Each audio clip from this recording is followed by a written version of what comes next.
Yes, this is John Burke, teaching international banking and financial markets at Waseda University in Riga, autumn 2022.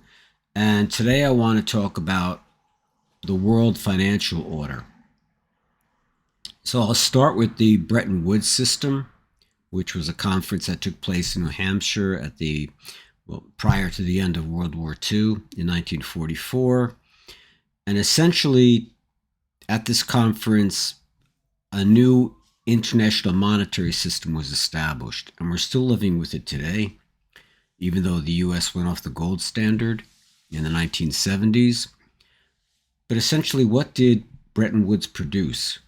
Well, it set the dollar at the center of the financial universe. So the concept originally was that the dollar would be tied to gold to provide confidence. It would be $35 per ounce. That could be converted.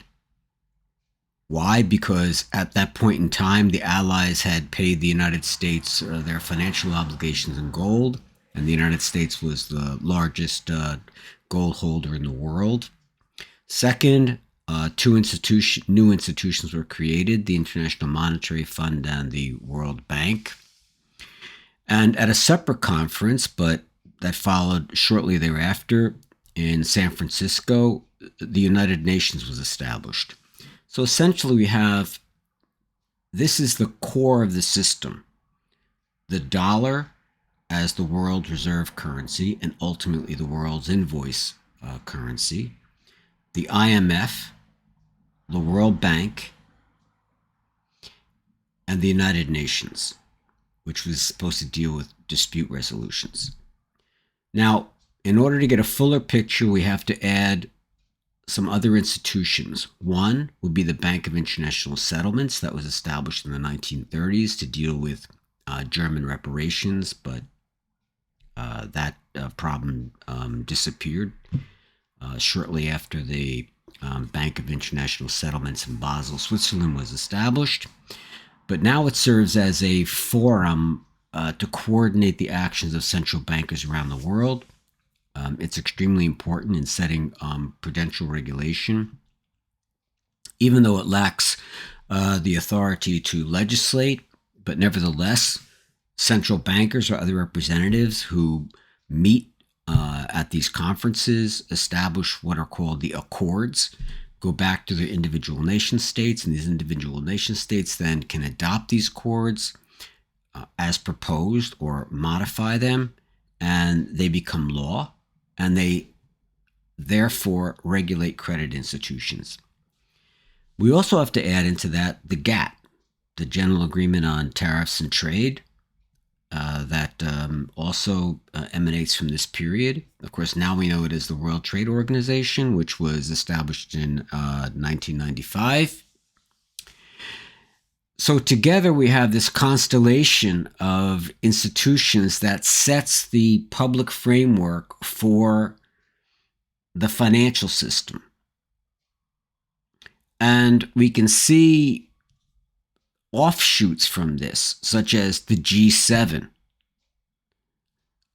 which were in its original conception, these would be the seven largest economies and states with the most important influence in the world.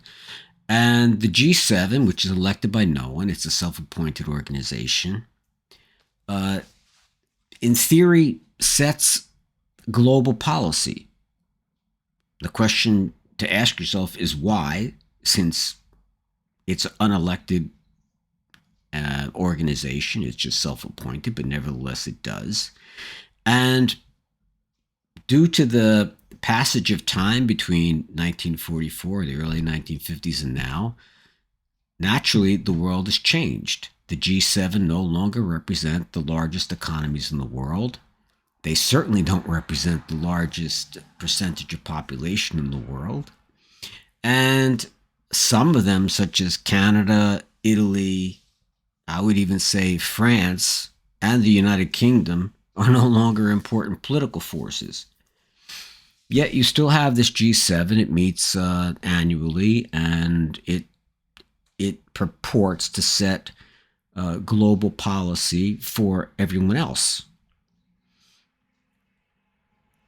Given these developments, we've also had the formation of the G20 to arguably promote a more inclusive club of countries to discuss global policy. And of course, the G20 is more representative of the world than the G7, but to a certain extent, it's been effective, but largely neglected. And of course, another development that you've had is the formation of the BRICS. Now, the BRICS, Brazil, Russia, India, China, was an acronym that was produced by Goldman Sachs to recognize important emerging economies and places to invest. But after the acronym was established, literally these four nations formalized a group which is called the BRICS, and they meet annually, and they have taken steps to integrate their economies. They've even established you could say a facsimile of the IMF, their lender of last resort. And they have taken many other steps in an attempt to move away from this system that was established at Bretton Woods, where the dollar was the center of the financial universe. And in effect, the United States was the center of the financial universe. And we can see that this still exists by the power of economic sanctions, by the power of being cut off from the financial system in the United States. It basically can destroy your economy. This has led groups like BRICS and others to attempt to establish an alternative system so that the position of the United States, its political agenda, its economic agenda, doesn't control the entire world. And it makes sense because if we look at the United States, the population is 330 million, but the world is 8 billion.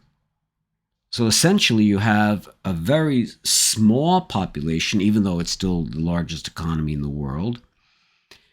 And many people would say that the rest of the world is serving the spending of the United States. But that would be a separate matter that I would have to go into. But it raises the question of why this center of such a small population can exercise such authority over the economic trading system of the world, the international finance system of the world. And it is puzzling, and now it's being challenged. So let's go back just to recap everything. This world financial order, which is my term, and it's just my view, was established at Bretton Woods, and it is an international monetary system. So at the center, we have the dollar that was anchored to gold. That's no longer true. Now it's just fiat currencies, and the value of fiat currencies is set by the market.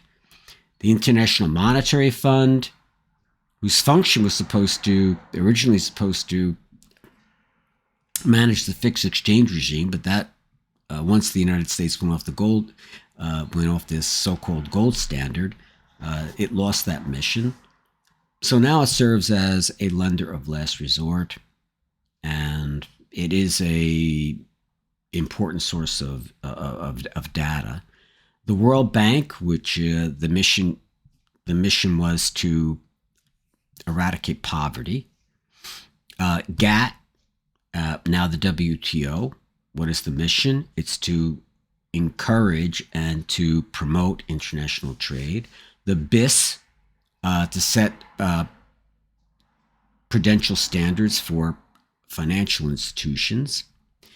And we also can put in there SWIFT, which I explained is a Belgian institution, and it's a proprietary and a financial messaging system that supports cross-border payments.